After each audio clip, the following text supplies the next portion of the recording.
नमस्कार। BSc part second year के सभी विद्यार्थियों का फिजिकल केमिस्ट्री की क्लास में स्वागत है। आज का टॉपिक है निम्न क्रांतिक विलयन ताप वाले तंत्र। कई तंत्र ऐसे हैं जो दो द्रव आपस में मिलाते हैं दोनों द्रवों को, तो ऐसे सिस्टम बनते हैं जिनमें क्रांतिक विलयन ताप का मान न्यूनतम हो, जैसे ट्राइएथिलएमीन वाटर सिस्टम। ट्राइएथिलएमीन वाटर सिस्टम में देखें तो यहाँ इसके लिए जो विलेयता वक्र है वो इस प्रकार का ये प्राप्त होता है। ताप तथा ट्राइएथिलएमीन के प्रतिशत संगठन के मध्य आरेख खींचते हैं तो इस प्रकार का ये ACP आरेख प्राप्त होता है। बिंदु C है वो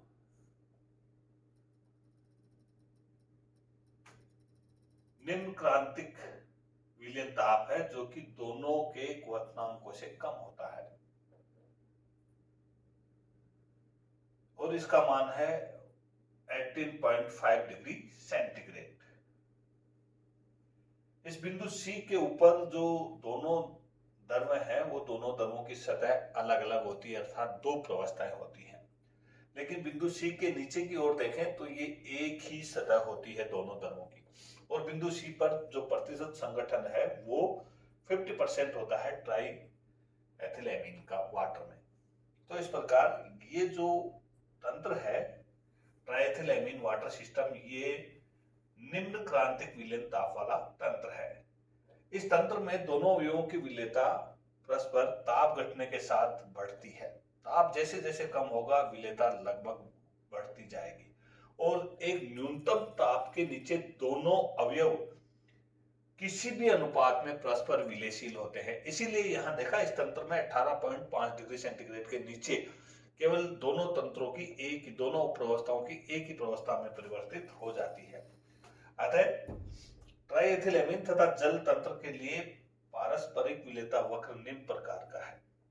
ये देखो जैसे जैसे ताप कम होता गया विलेयता बढ़ती गई और एक न्यूनतम ताप बिंदु C पर ये दोनों द्रव हैं जल और ट्राइएथिलएमीन वो परस्पर पूर्णतया एक दूसरे में विलयशील हो गए। इसीलिए इस बिंदु C के नीचे यह एक ही सतह के रूप में अर्थात एक ही प्रवस्था के रूप में प्रदर्शित होते हैं। नेक्स्ट है इस तंत्र के लिए क्रांतिक विलयन ताप का मान 18.5 डिग्री सेंटीग्रेड होता है और इस ताप पर मिश्रण का जो संगठन है वो 50% है।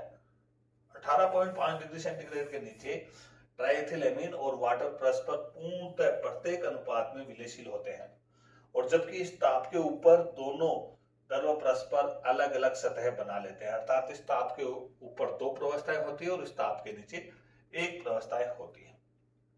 थर्ड है निम्न तथा उच्च ताप वाले क्रांतिक विलयन ताप वाले तंत्र।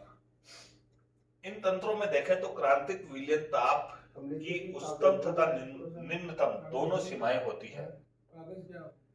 ऐसे तंत्र के लिए एक चक्रीय पारस्परिक विलेयता वक्र प्राप्त होता है जिसके भीतर दोनों द्रव दो पृथक सतहों के रूप में होते हैं और इस तंत्र के चारों ओर जो प्राप्त हो रहा है इसके चारों ओर तंत्र एक ही प्रवस्था में होता है। जैसे निकोटीन वाटर सिस्टम देखें तो निकोटीन वाटर सिस्टम के लिए ये विलेयता वक्र प्राप्त होता है जिसके अंदर ये वक्र है, ये गोलाकार है, उसके अंदर दो सतह है वो दो सतहों के रूप में प्रदर्शित हो रहा है ये तंत्र और इस गोलाकार वक्र के बाहर की ओर चारों तरफ एक ही सतह के रूप में हो रहा है।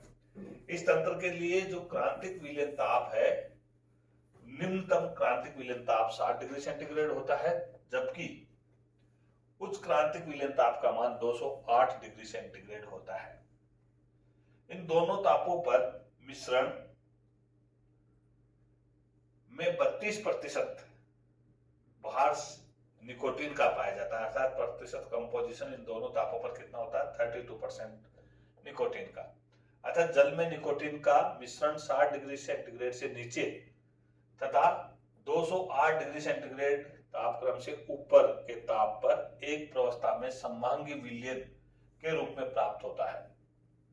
इस ताप के नीचे और इस ताप के ऊपर 60 डिग्री सेंटीग्रेड से नीचे और 208 डिग्री सेंटीग्रेड के ऊपर एक समभांगी मिश्रण बन जाता है, अर्थात एक ही प्रवस्था के रूप में पाए जाते हैं दोनों कौन, निकोटीन और जल।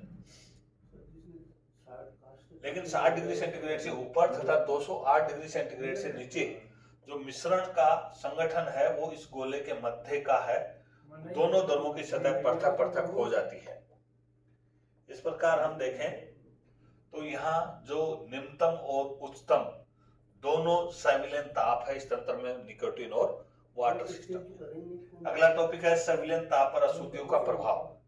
संविलीन ताप पर अशुद्धियों का प्रभाव देखें हम तो यहाँ यदि कोई पदार्थ मूल द्रव्य, दोनों द्रव्य है, उनमें से किसी एक ही द्रव्य में विलयशील है तो उस स्थिति में उच्चतर जो संविलीन ताप के मान में वृद्धि होती है, जबकि निम्नतर संविलीन ताप है उसके मान में कमी होती है। फिर एक बार सुन लो, यदि दो द्रवों का मिश्रण है और हम उसमें एक अशुद्धि मिलाते हैं कोई भी पदार्थ की, वो जो मिलाई गई अशुद्धि दोनों द्रवों में से किसी एक में विलयशील है, दोनों द्रवों में से किसी एक में विलयशील है तो उच्चतर संविलीन ताप के मान में तो वृद्धि होगी और निम्नतर संविलीन ताप के मान में कमी होगी। लेकिन यदि मिलाई गई अशुद्धि दोनों द्रवों में ही विलयशील हो तो ऐसी स्थिति में उच्चतर संविलीन ताप के मान में कमी आ जाती है, जबकि निम्नतर संविलीन ताप में वृद्धि हो जाती है। उच्चतर में तो कमी हुई और निम्नतर में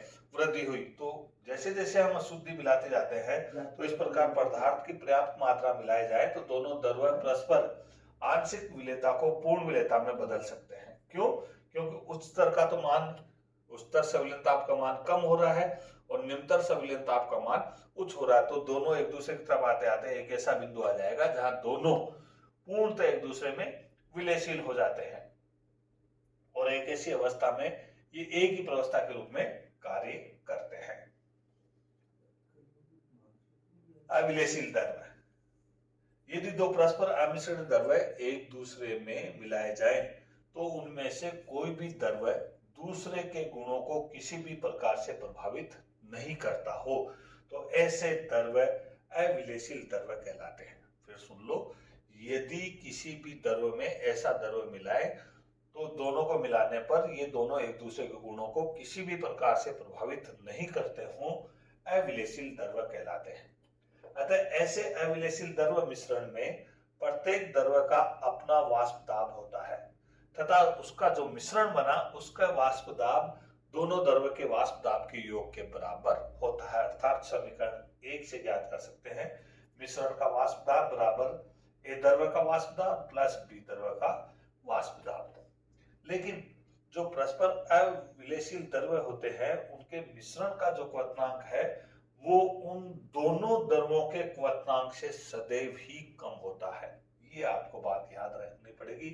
वाष्प दाब तो दोनों द्रव्यों के वाष्प दाब के योग के बराबर, लेकिन जो अविलयशील द्रव्यों का मिश्रण बना है उस मिश्रण का क्वथनांक उन दोनों द्रव्यों के क्वथनांकों से सदैव कम होता है। माना कि क्वथनांक बिंदु पर वाष्प दाब या वाष्प अवस्था में अवयव ए तथा अवयव बी के मोलों की संख्या Na व Nb है तो वाष्प दाब और मोलों की संख्या के मध्य ये संबंध होगा समीकरण 1। समीकरण 1 को फिर देखें हम n बराबर W/m ले तो समीकरण 2 प्राप्त होता है। समीकरण 2 को हल करें तो समीकरण 3 प्राप्त होता है और इस प्रकार समीकरण 4 से हम यहाँ हल कर सकते हैं। ये समीकरण 4 के आधार पर ही हमें न्यूमेरिकल दिया जाता है। आसूत में दोनों द्रवों की मात्राएं उनके वाष्प दाब एवं अणुभार के अनुपात के बराबर होती है। द्रवों की मात्राएं वाष्प दाब, ये वाष्प दाब तथा अणुभार के अनुपात के बराबर होती है। समीकरण 4 से हम न्यूमेरिकल ज्ञात कर सकते हैं। अब अगला टॉपिक है हमारा भाप आस्वन, स्टेम डिस्टिलेशन। दो अविलयशील द्रवों के मिश्रण का क्वथनांक उन दोनों अवयवों के क्वथनांकों से कम होता है। अतः इस तथ्य का लाभ उठाकर ही हम कार्बनिक द्रवों का भाप आस्वन द्वारा शोधन करते हैं जो अपने क्वथनांक बिंदु पर अपघटित हो जाते हैं और जल में पूर्णतः अविलयशील होते हैं। भाप आस्वन इसीलिए इसी आधार पर करते हैं जो परस्पर विलेयशील द्रव्य के मिश्रण होते हैं उनका क्वथनांक दोनों अवयवों के क्वथनांकों से कम होता है और इस क्वथनांक पर वो अपघटित होते हैं। ऐसे पदार्थ जो अपने क्वथनांक पर अपघटित हो जाते हैं उससे पहले ही ऐसे अविलेयशील द्रव्यों का मिश्रण बनाकर हम भाप आसवन द्वारा उसको प्राप्त कर सकते हैं। इस विधि में एक गोल पेंदे के फ्लास्क, ये विधि होती है। इसमें ये गोल पेंदे का फ्लास्क है जिसमें हमें भाप आसवन करना है। उस द्रव्य मिश्रण को लेते हैं, फिर उसके बाद हम इसको गर्म करते हैं। यहाँ से ये पानी भी भाप बन के इधर आ रहा है, इस भाप से गर्म होकर फिर यहाँ से ये द्रव्य जो शुद्ध द्रव्य है वो जाता हुआ इधर शुद्ध द्रव्य और जल के रूप में प्राप्त हो रहा है। ये भाप आसवन विधि है। उस फ्लास्क में हम अशुद्ध द्रव्य लेकर उसका भाप आसवन करते हैं। जैसे एनिलीन है, एनिलीन का क्वथनांक 180 डिग्री सेंटीग्रेड है, लेकिन जब इसको भाप प्रभावित करते हैं तो एनिलीन व जल तंत्र बनकर धीरे धीरे गर्म करते हैं और 98.5 डिग्री सेंटीग्रेड पर ही ये उबलने लगता है। अर्थात इस मिश्रण का, एनिलीन और वाटर दोनों के मिश्रण का क्वथनांक कितना हो गया, 98.5 डिग्री सेंटीग्रेड, जो कि जल और एनिलीन दोनों के क्वथनांकों से कम है। जल का क्वथनांक हमें मालूम है 100 डिग्री सेंटीग्रेड है और एनिलीन का क्वथनांक कितना 180 डिग्री सेंटीग्रेड है। उससे पहले ही ये 98.5 डिग्री सेंटीग्रेड पर उबलने लगते हैं और 98.5 डिग्री सेंटीग्रेड पर यह यहाँ उबलकर इस शुद्ध फ्लास्क में आ जाते हैं और इस प्रकार हम देखते हैं कि जल और एनिलीन का 98.5 डिग्री सेंटीग्रेड पर वाष्प दाब क्रमशः 717 mm और 43 mm होता है।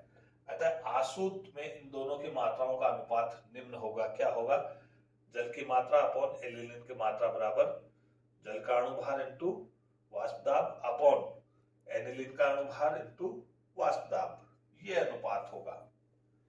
एनिलीन के अत्यंत कम वाष्प दाब के बावजूद भी हम एनिलीन को हम यहाँ अलग पृथक कर लेते हैं भाप आसवन द्वारा तथा एनिलीन अपने उच्च अणुभार के कारण पर्याप्त मात्रा में आश्वित हो जाता है।